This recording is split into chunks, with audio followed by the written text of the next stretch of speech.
La píldora de Jesucristo le da la más cordial bienvenida a este octavo encuentro con Cristo y su palabra.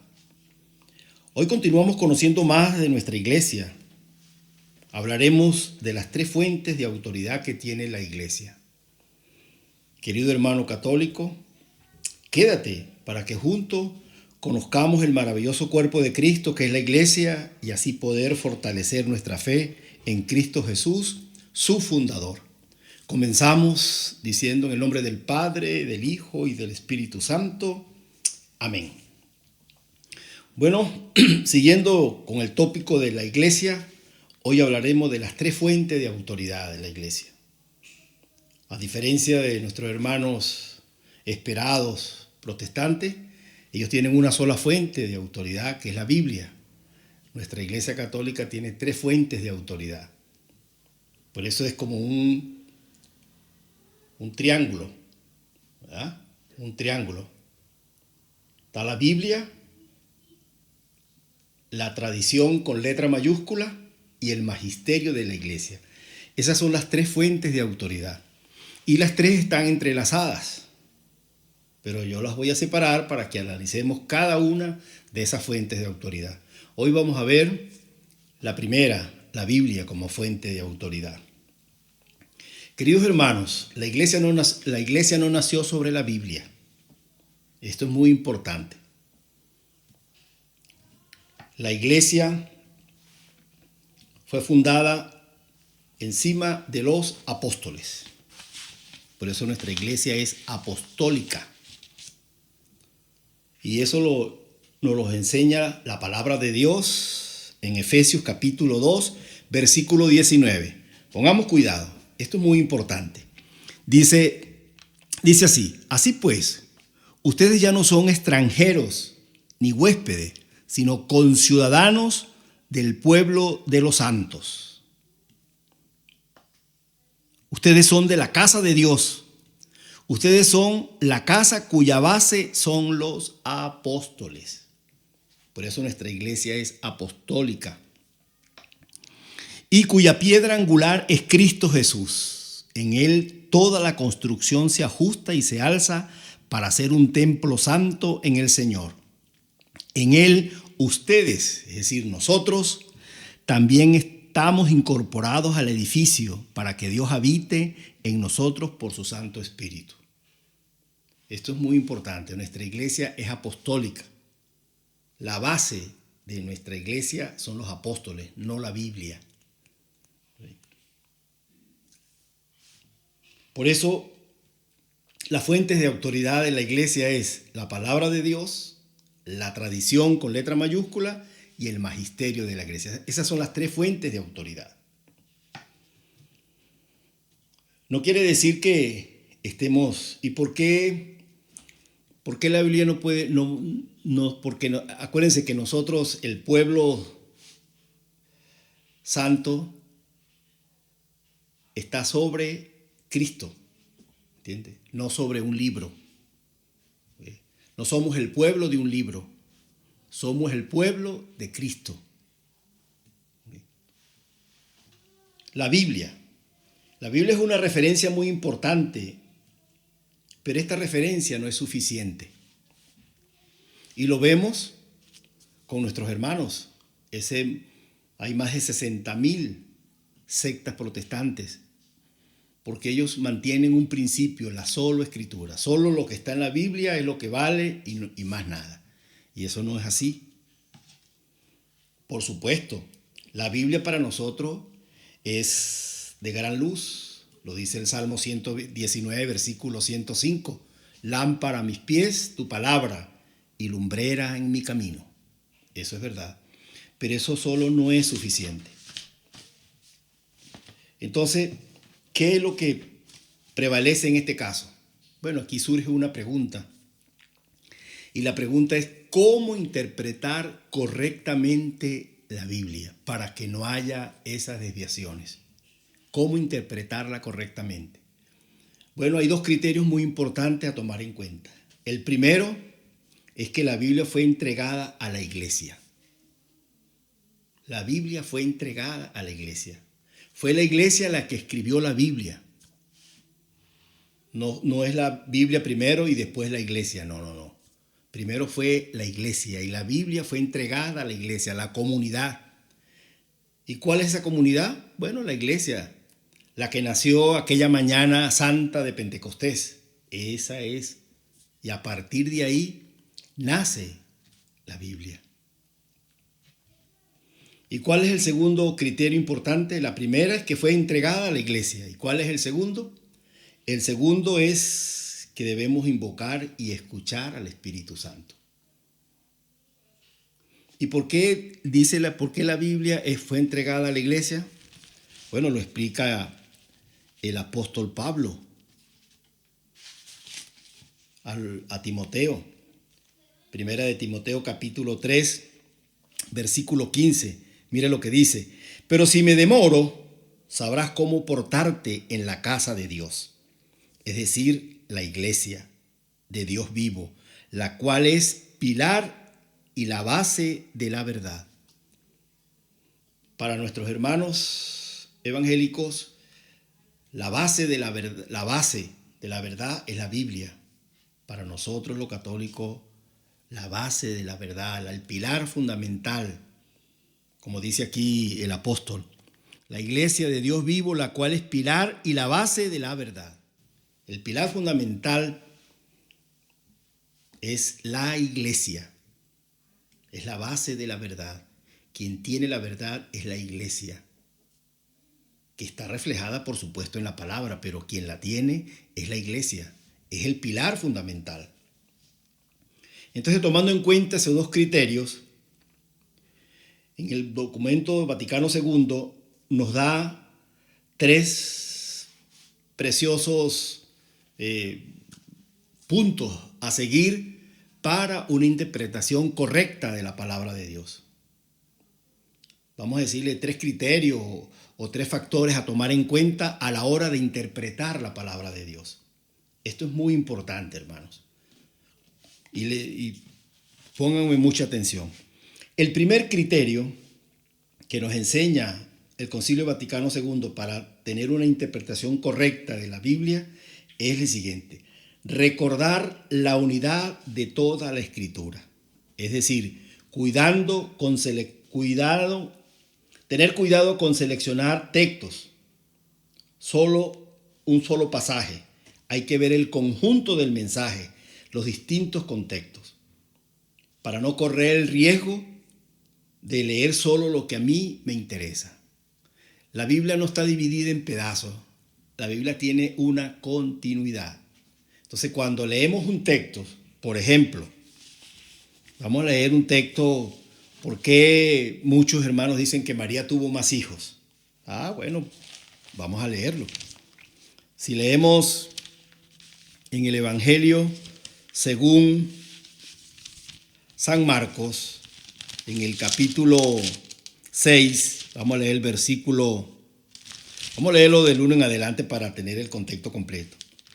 Dice así: al irse Jesús de allí, volvió a su tierra, es decir, a Nazaret, acompañado de sus discípulos. Cuando llegó el sábado, acuérdense que en la época de los judíos, pues las reuniones eran los sábados en la sinagoga, ¿verdad? Después, cuando comienza el segundo pacto, entonces ya no es el sábado, es el domingo. Pero eso es otra cosa. Se puso a enseñar en la sinagoga y mucha gente lo escuchó con asombro. Se preguntaban: ¿de dónde le viene todo esto? ¿Qué pensar de este don de sabiduría? ¿Y cómo explicar este poder milagroso que tiene en sus manos? ¿No es este el carpintero, el hijo de María y el hermano de Santiago, José, Judas y Simón? ¿Y sus hermanas no viven aquí entre nosotros? Entonces, muchos hermanitos cuando leen esto dicen: mira, aquí están los hermanos, los hijos de María. José, Santiago, José, Judas y Simón. Entonces agarran este texto y dicen: aquí está, estos son los hijos de María. María tuvo más hijos. No, eso no es así.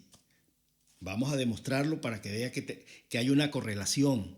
No podemos agarrar esta cita bíblica así. Tenemos que buscar las concordancias, buscar. ¿Y dónde vamos a buscar? Bueno, vamos a ir desmintiendo o desmontando esta parte. Vámonos a Mateo 27. Mateo 27, versículo 55.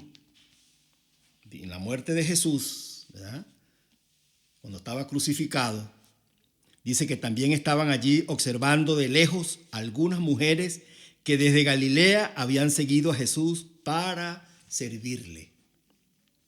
Entre ellas, María Magdalena, una, María, madre de Santiago y de José. Y la madre de los hijos de Zebedeo, que son Juan y Santiago. En la Biblia hay dos Santiagos. Uno que es primo hermano del Señor, que es este Santiago que está nombrado aquí, madre de Santiago y de José. Fíjense que hay cuatro, nombra cuatro: Santiago, José, Judas y Simón. Entonces Santiago y José son hijos de María, cuyo esposo es Alfeo. Nos quedan dos. ¿Y cuáles son esos dos? Judas y Simón. Si nos vamos a Hechos de los Apóstoles, en el capítulo 1, en el versículo 13, vamos a leerlo del 12.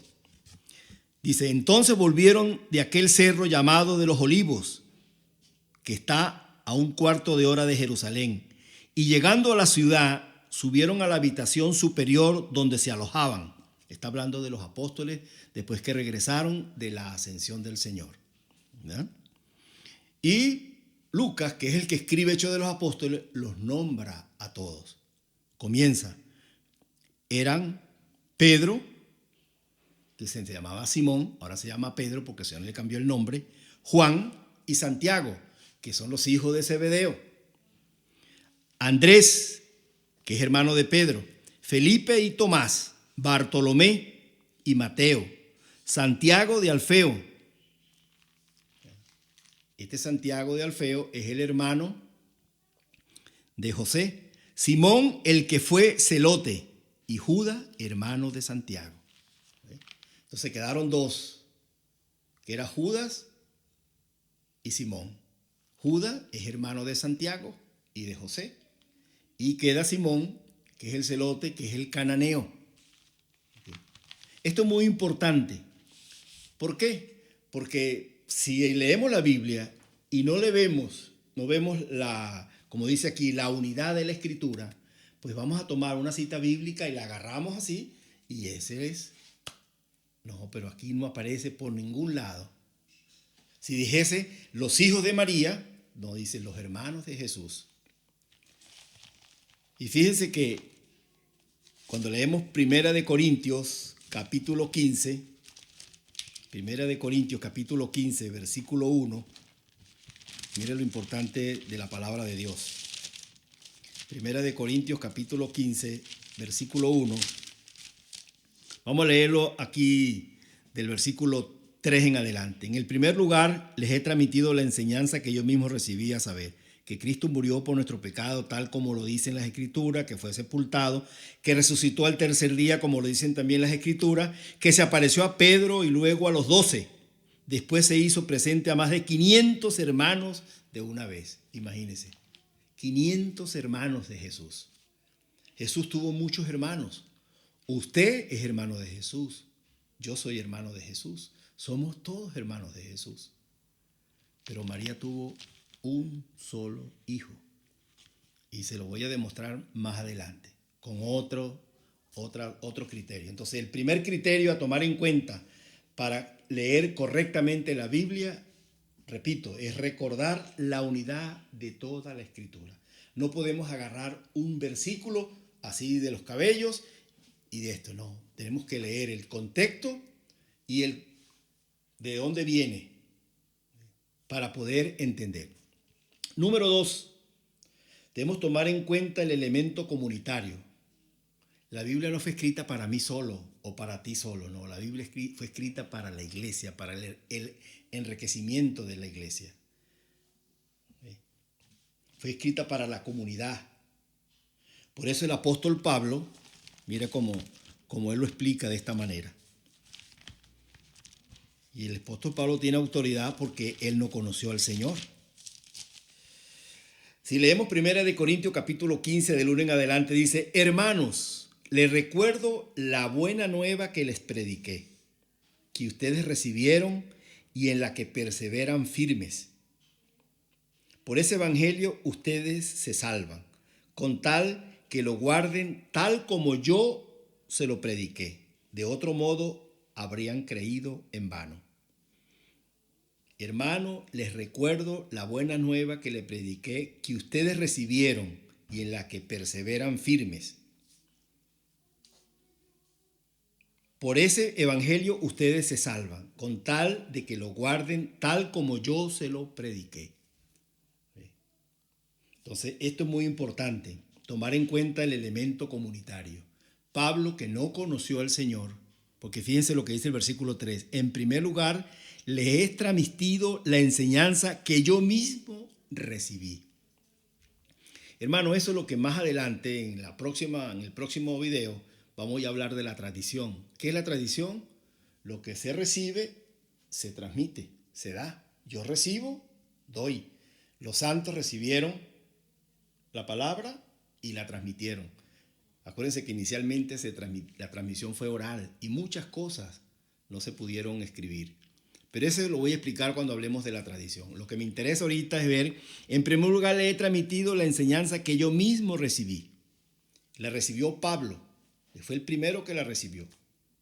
Y Pablo no conoció al Señor. ¿Quién se la transmitió a Pablo? Los apóstoles. Cuando él estuvo con Pedro, cuando él estuvo con los apóstoles, cuando él se reunió con los apóstoles, él recibió esa enseñanza y él se la transmite. Por eso le dice: hermano, les recuerdo la buena nueva que les prediqué, que ustedes recibieron y en la que perseveran firme. Por ese evangelio ustedes se salvan, con tal que lo guarden tal como yo se lo prediqué. ¿Ve? Entonces eso es muy importante. Ese criterio tenemos que tomarlo en cuenta.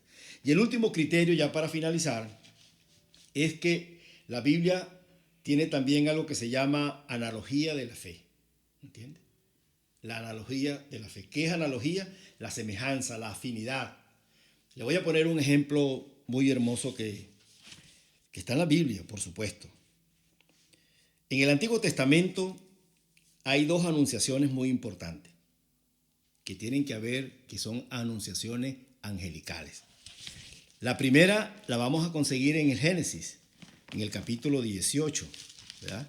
Cuando unos ángeles visitan a Abraham y le anuncian, le van a decir: el próximo año, vamos, se los voy a leer porque me encanta esta parte.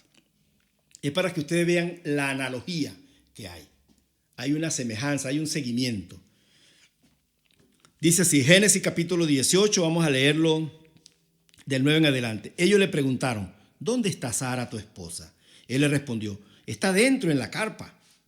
El otro prosiguió diciendo: dentro de un año volveré aquí, para entonces Sara, tu mujer, tendrá un hijo.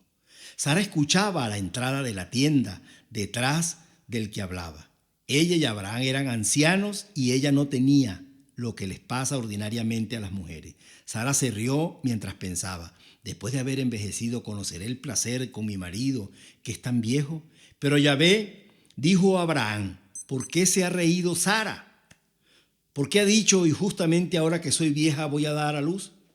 ¿Hay algo imposible para Yahvé? Pues bien, volveré a visitarla dentro de un año y Sara tendrá un hijo. Le anunció, el ángel le anunció que iba a tener un hijo.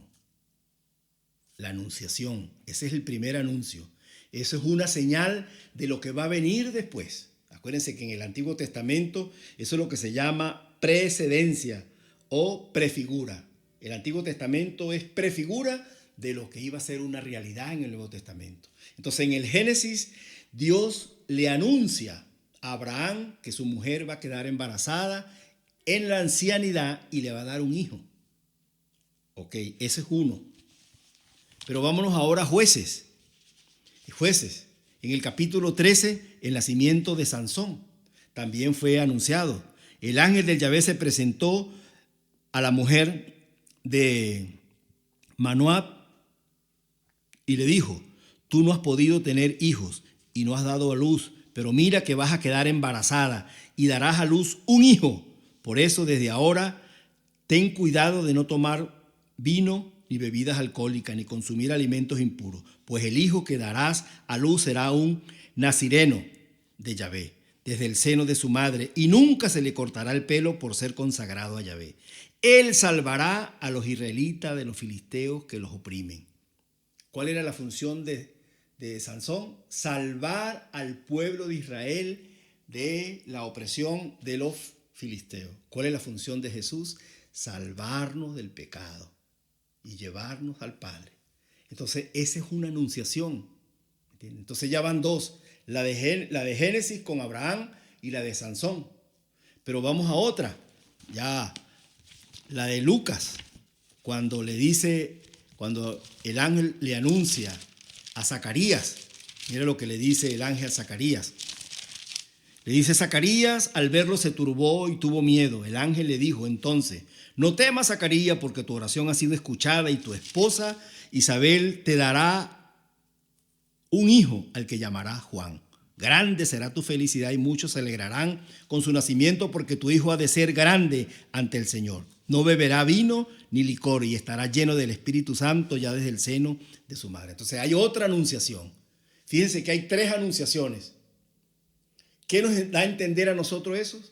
Nos da a entender que hay lo que se llama la precedencia bíblica, la analogía de la fe. ¿Para anunciarnos qué? Para anunciarnos la gran anunciación, cuando el ángel del Señor se le presenta a María. ¿Y qué le dice el ángel? No temas, María, porque has encontrado el favor de Dios. Vas a quedar embarazada y darás a luz un hijo, al que pondrás el nombre de Jesús. Un hijo. Entonces María va a tener un hijo. ¿Cuántos hijos tuvo Abraham? Uno. ¿Cuánto tuvo la esposa de Sansón, la mamá de Sansón? Uno. ¿Cuánto tuvo Isabel? Uno. ¿Cuánto tiene María? Uno. ¿Me entiendes? Entonces, eso es una manera de entender la afinidad de la fe, la relación que tiene la Biblia. Por eso no podemos extraer nunca una cita bíblica y sacarla del texto, porque entonces una cita sacada del texto nos da un pretexto para hacer, y por eso es que hay muchas mala interpretación, hay mucha secta, ¿producto de qué? Producto de la mala interpretación de la palabra de Dios. Entonces la Biblia tenemos que saberla interpretar en la manera como la tiene la iglesia. Por eso la iglesia pues mantiene vamos a decir, la base, el fundamento de la verdad. La iglesia es el pilar de la verdad. Así que en la próxima hablaremos acerca de la tradición y después hablaremos acerca del magisterio. Gloria al Padre, al Hijo y al Espíritu Santo, como era en el principio, ahora y siempre, por los siglos de los siglos. Amén.